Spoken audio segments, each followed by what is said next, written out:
overall standard was very high. And that's not just a sort of a truism or a polite thing to say. The overall standard was excellent. There was no poem, I think, that you straight away said no. Okay, there were a number of poems that you said, okay, not a winner, definitely not a winner. But there was really no poem you said not in the shortlist from the very beginning. Every poem had something. They had a good idea somewhere. They had a good thought. They started in a good place. Something to do with a story, with a reflection, a memory, or a narrative. Now, the whole idea was that they're not inspired, I hate that word, but they were set off by these wonderful quilts.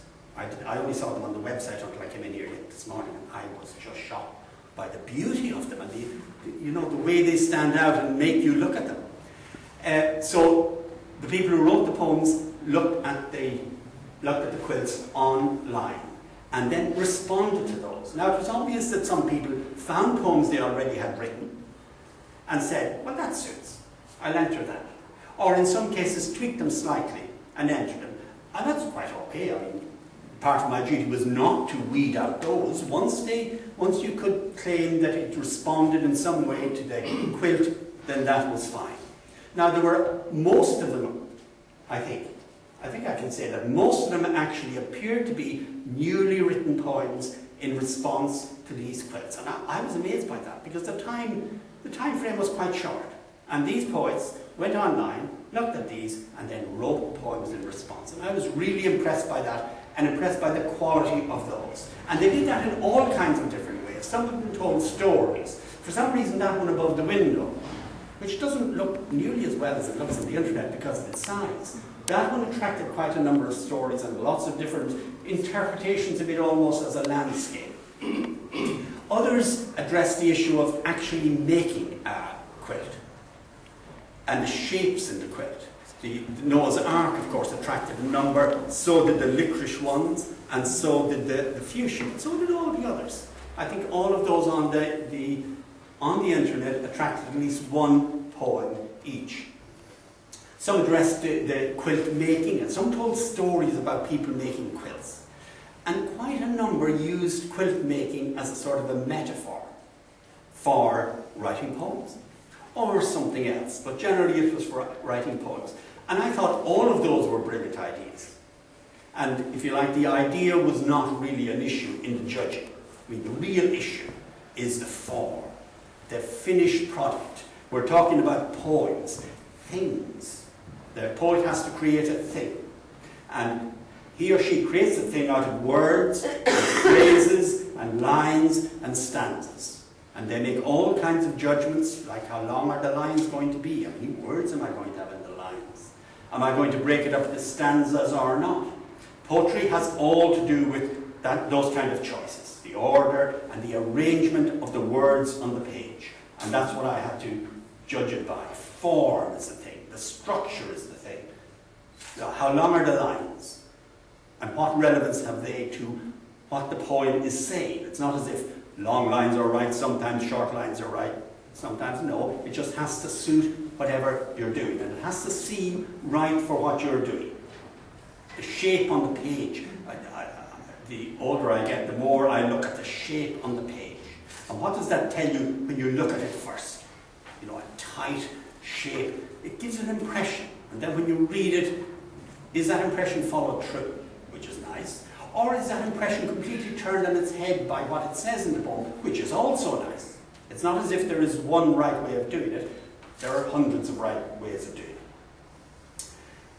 And in the end, it has to come together in a poem that just seems right when you read it. You have to feel this poet knew exactly what he or she was doing. Every little comma is thought out there. And I like uncertainty. I didn't like any poem which tried to tell me things, which tried to be dogmatic, like, I'm old, I have lived through life, this is what I know now. I don't like that. I like, I'm old, I've lived through life, I still don't know what it's all about. That's what I like. So the few poems, and there were only one or two, that seemed to be dogmatic and telling me something, I thought, no, I don't really like that poem. I like when there's a hint of something else. when there's some kind of a word thrown in at the end or in the middle that makes you think, oh, now that's different. It's been heading in a particular way, and that word throws you. I didn't expect that word. Oh, so maybe that's what they mean as well. And there's, of course, the question always, how much do you tell?